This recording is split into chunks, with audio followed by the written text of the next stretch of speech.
Mary Tamm, Second Generation, The Autobiography, Volume 2. Read by the Timekeys, Romana. Chapter 10. The Windy City. Since recording my final episode as Romana, I had, of course, done a great deal of publicity for Doctor Who, including magazine covers, TV chat shows, personal appearances, and press articles. I was not entirely new to this, as many readers will remember from Volume 1 of my autobiography, First Generation, where I described the PR machine that sprang into action after I'd completed the Odessa file. I was totally unprepared, however, for the new phenomenon that I now encountered, namely, the Doctor Who fan. Tom had warned me, during the filming of the series, that my life would not be my own once it hit the screens, and that I would be recognized everywhere I went. This prophecy had not been completely fulfilled, however, mainly because I was, and still am, largely unrecognizable off-screen. When I wear very little or no makeup, dress fairly scruffily, and, more often than not, wear glasses. Tom's appearance on the streets of London and everywhere else was almost identical to his screen personas, even down to the long coats and scarves he had a penchant for wearing. Also, he was readily identifiable by his imposing stature and wild hair, so it was a slightly different matter in his case. I'd witnessed his being mobbed by kids, which he seemed to enjoy. Once, when we were on a train together, the mobbing was directed at me, and I think he was none too pleased to be ignored on that occasion. The hero worship for the character of the Doctor was something I feel he had come to expect after so many years in the role.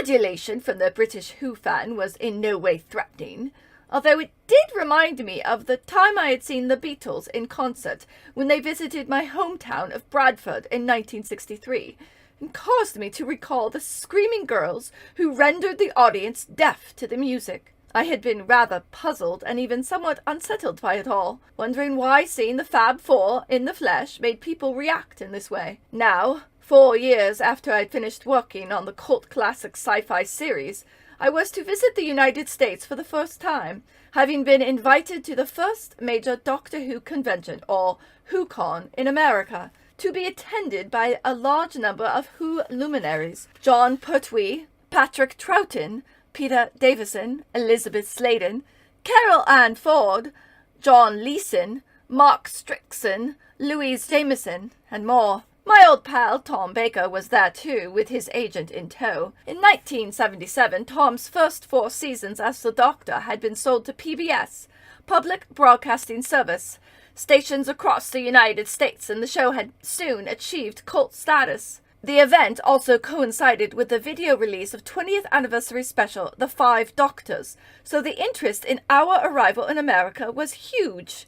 The Spirit of Light convention was billed as the ultimate celebration of Doctor Who, and had a promised attendance of over 6,000 fans. It took place in Chicago over the weekend of November 26, 1983, and was organized by Norman Rubinstein, who generously told each of us to bring a guest along, all expenses paid. Marcus was thrilled to be traveling with me, as he had never been to the USA either, so it was a very excited couple that arrived at Heathrow on November 24th, ready for the transatlantic adventure that awaited us.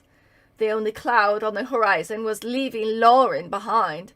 She was 4 at the time, and our last vision of her was that of a small figure banging on the window, waving us goodbye, as we left her in the care of my parents for 7 days. We were to arrive in time for a grand Thanksgiving dinner, and I chatted excitedly with my fellow passengers on the plane, some of whom I already knew and some I didn't, about the forthcoming event and what it might entail. I was especially excited to meet John Pertwee and Patrick Troughton, both fine actors whom I greatly admired, and with hidden talents which were soon to be revealed. We had all been invited to stay for a week, so had plenty of time to relax, shop, and sightsee before and after the convention. We landed at New York to change plans and prepared to go through customs. This proved to be a very different experience to passing through the borders between countries in Europe. A very large, tough-looking customs official snarled terse questions at me, whilst checking my passport photo closely. After I'd convinced him I was harmless and merely a visitor to WhoCon, He turned his threatening attention to Marcus. He did not address him, but turned back to me. "And who is this guy?" he barked loudly. He's my husband," I stuttered, feeling obscurely but completely guilty for being married. "Yeah? And what is his purpose on this trip?" I had a mad impulse to say, "To service me," but wisely forbore and replied lamely and timidly, he's just along for the ride," which was nearly the same thing. The customs man frowned, gave us both the once-over again, stamped our passport and growled, "Go through now." "Whew! Welcome to the United States, ma'am. Have a nice day." After due course and more bonding with the other Who actors on our next plane, we reached Chicago, where the weather was bitterly cold and frosty. Apparently we were in the middle of the coldest winter for years. Temperatures on Christmas Eve that year fell to -75. This did not dampen our enthusiasm in any way. In fact, the wintry landscape only enhanced our sense of far-flung adventure, having left a relatively temperate England behind. We trailed into a very grand, luxurious hotel, which was as warm as toast, and were greeted by Norman, who turned out to be a genial, affable guy. He welcomed us effusively and exhorted us to go to our rooms and freshen up before the dinner. Marcus and I traveled up the glass elevator to the 75th floor in some awe, passing huge sculpted ice angels in the atrium and crystal chandeliers glittering on every floor. Everything was, as the cliché of all things American was widely mooted to be, on an immense scale. I had always thought the concept a myth, but now realized it was even more larger than life than I'd ever imagined. As with most clichés, the truth was even more fitting than the fantasy. We reached our room and flung open the doors to reveal a suite on 2 levels. We ran up and down the spiral staircase like a couple of excited kids, marveling at the facilities and luxuries therein. 2 huge TVs, a sumptuously appointed sitting room that our house in London could have fitted into, a circular bed that would easily accommodate 6, a resplendent full-size bar, and large walk-in wardrobes. We had never seen the like. It was almost a wrench to leave the suite after we had dressed for dinner, to go down and convene with the others for the Thanksgiving meal. It was a wonderful time of year to be in America, celebrating this ancient custom, which was, of course, not in our English calendar. It added to the excitement of realizing that I was actually there, a country I had always wanted to visit, and of which I had only scant knowledge from TV series and movies. Hearing the accents spoken around me was surreal. It took some while to get used to the fact that we were not on a film set, and that the natives spoke this way all the time, not just in the movies. My parents had escaped from Estonia as refugees in 1945, and had made their panicky way to the harbor to get on a boat which they thought would be taking them to America. They got on the wrong one and ended up in England instead. I allowed my imagination to have free rein now, and wondered idly what would have become of me had I been born in the States. Would I still be an actress? I certainly would not have been a guest at such a British TV-themed event as this, so would I have been an attendee? As my stay in Chicago progressed, and I started chatting to the people I met, I felt more and more at home.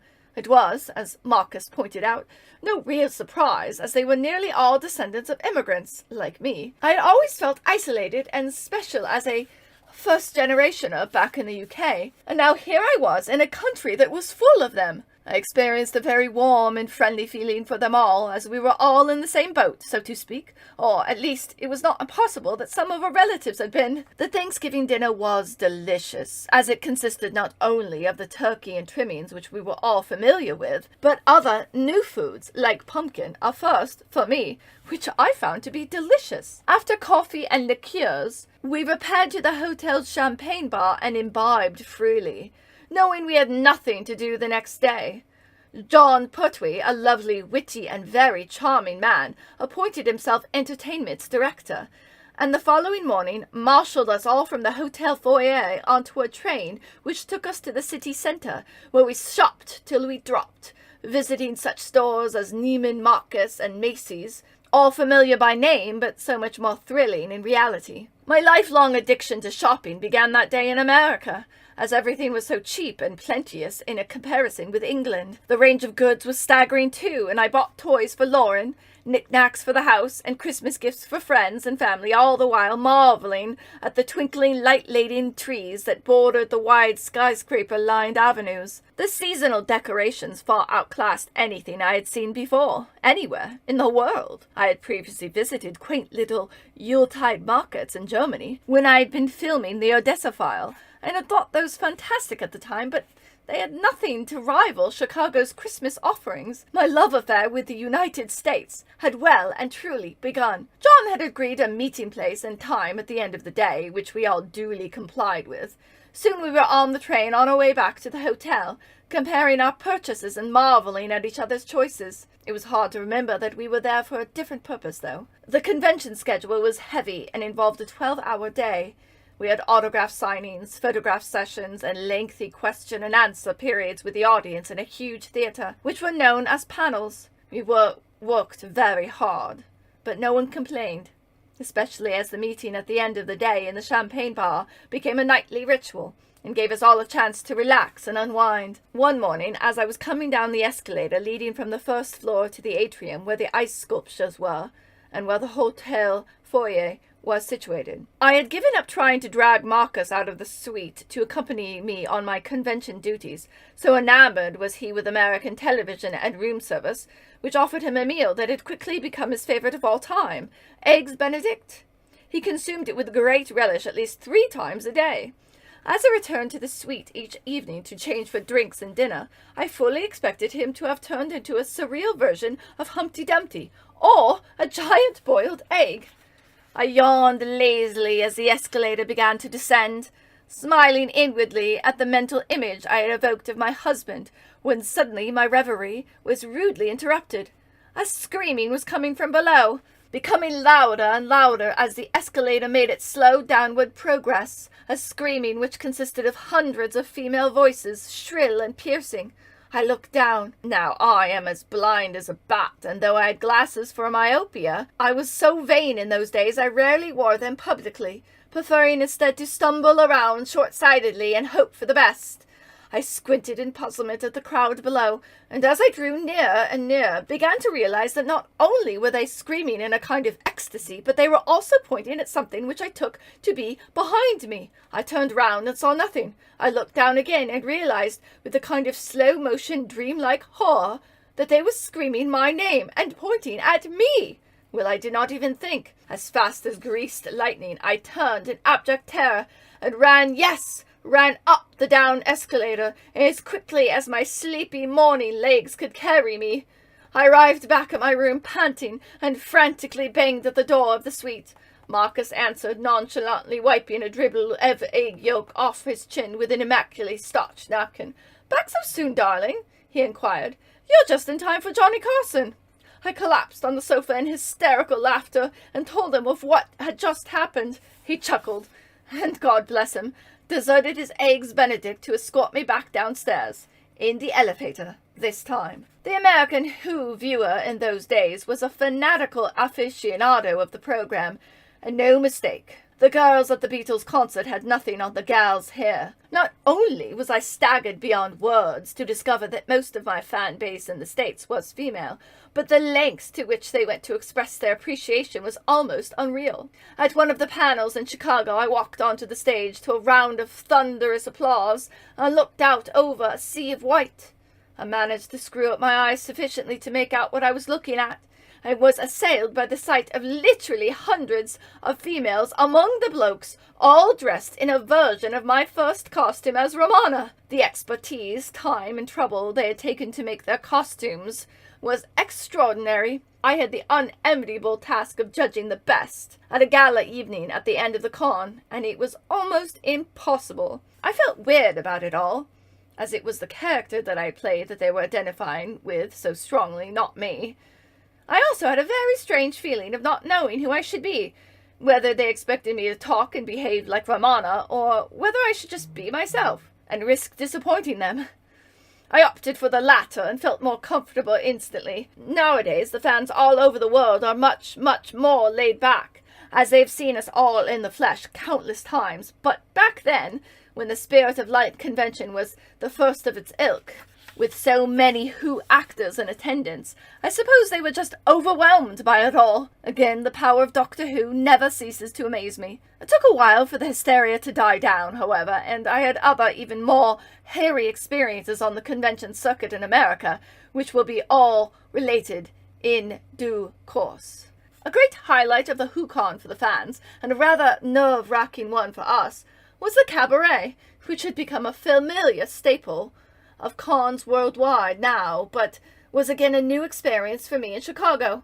We all had a turn which varied from reciting poetry, doing a Shakespeare piece, not for me this one, too reminiscent of auditions and all the angst that they evoked, or singing. We, the Who thesps, all did our bit, although some had wisely declined to join in, but merely watched from the sidelines. Mark Strickson was superb, as he sang satirical songs about Doctor Who, and Sarah Sutton sang a Victorian music hall song, complete with costume.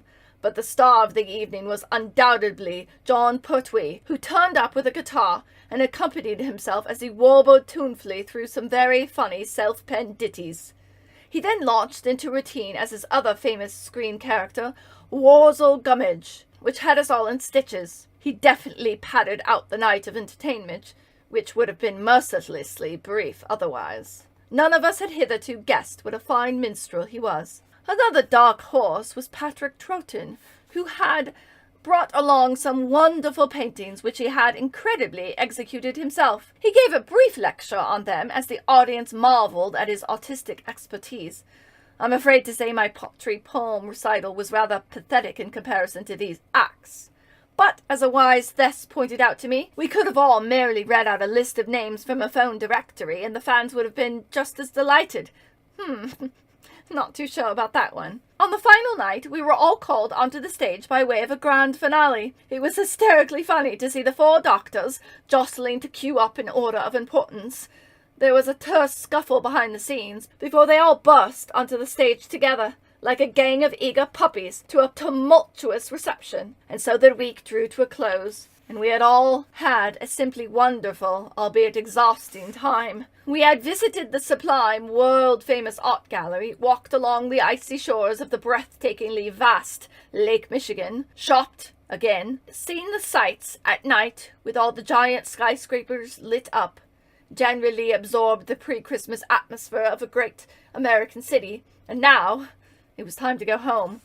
Poor Norman had been too generous, though, in allowing each celeb to bring along a guest. That convention in Chicago almost broke him financially, especially as everyone present had a penchant for the champagne which he was so kindly paid for, not to mention, in the case of some of us, for eggs benedict 3 times a day. The news of his monetary deficiency soon spread, and future large-scale WhoCons in the States were never as opulent again, also heavily subsidized. I was never again invited to bring a guest along, and was always tactfully but firmly told that any alcoholic drinks would be on my own personal tab. Fair dues, I thought. I will always be thankful for that first U.S. experience, though. Aptly enough, at Thanksgiving. The Spirit of Light convention is often reminisced about by all of us who attended, and remembered as the best one of all time. That certainly was for me, anyway.